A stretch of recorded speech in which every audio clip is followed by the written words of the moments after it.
Hello' guys, আপোনালোকৰ ঘৰত যদি 6 month to 1 year বেবী আছে আৰু মাকৰ মানে ব্ৰেষ্ট ফিডিঙৰ লগত চলিড দিয়া ষ্টাৰ্ট কৰিছে, তেতিয়াহ'লে আপোনাৰ বাচ্চাটোৱে পৰ্যাপ্ত পৰিমাণে নিউট্ৰিশ্যন পাইছে নাই বা নিউট্ৰিচিয়াছ যিবিলাক ফুড আছে চলিড সেইবিলাক আপুনি খুৱাইছে নাই, সেইটো আপুনি অভাৰঅল যিটো বেবীৰ গ্ৰ'থ তাৰ লগতে আপুনি নিজে গম পাব যে আপোনাৰ বাচ্চাটোৱে বা আপোনাৰ বেবীটোৱে মানে নিউট্ৰিশ্যন পৰ্যাপ্ত পৰিমাণে পাইছে নাই। তাৰ প্ৰথম যিটো প্ৰুফ মানে পাইছে বুলি আপুনি চাব বেবীৰ নেইল।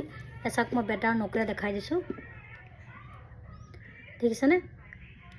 এচাক এনেকুৱাকৈ আপুনি সপ্তাহত দুবাৰমান নখ মানে কাটিব পৰাকৈ দীঘল হ'ব লাগিব আৰু এয়া বগা বগাকৈ ডাঙৰ হ'ব। আৰু যদি আপোনাৰ বেবীটোৰ এনেকুৱাকৈ নখ দীঘল হৈছে আৰু সপ্তাহত আপুনি দুবাৰকৈ কাটিব লগা হৈছে, তেতিয়া আপোনাৰ বেবীটোৱে যিখিনি পৰ্যাপ্ত পৰিমাণে নিউট্ৰিশ্যন পাব লাগে চলিডৰ থ্ৰু দিয়ে সেইখিনি পাই আছে। আৰু যদি আপোনাৰ বেবীটোৰ সপ্তাহত দুবাৰ কেনেকৈ আপোনাৰ নখ দীঘল হোৱা নাই বেবীটোৰ, তেতিয়াহ'লে আপুনি চলিডত আপোনাৰ বেবীটোৱে সম্পূৰ্ণৰূপে যিখিনি নিউট্ৰিশ্যন পাব লাগে পোৱা নাই আৰু আপুনি নিউট্ৰিশ্যনযুক্ত চলিড আপুনি বেবীটোক খুৱাব লাগিব। চ' ভিডিঅ'টো ভাল লাগিলে ফ'ল' কৰি দিব আৰু শ্বেয়াৰ কৰি দিব। Thank U.